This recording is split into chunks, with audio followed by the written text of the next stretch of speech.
মারিফার আলামত কয়টি? আলম তথা নির্দিষ্ট নাম হওয়া, জমির হওয়া, ইসমে ইশারা হওয়া, ইসমে মৌসুল হওয়া, মু'রাফ বিল লাম তথা আলিফ লাম দ্বারা মারিফা হওয়া, মু'রাফ বিন নিদা তথা হরফে নিদা দ্বারা মারিফা হওয়া, মুজাফ ইলাল মারিফা তথা মারিফার দিকে ইজাফত হওয়া। ইসমের আলামত কয়টি?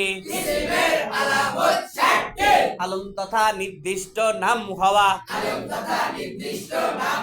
জমির হওয়া, ইসমে ইশারা হওয়া, ইসমে মৌসুল হওয়া, মু'রাফ বিল লাম তথা আলিফ লাম দ্বারা মারিফা হওয়া, মু'রাফ বিন নিদা তথা হরফে নিদা দ্বারা মারিফা হওয়া,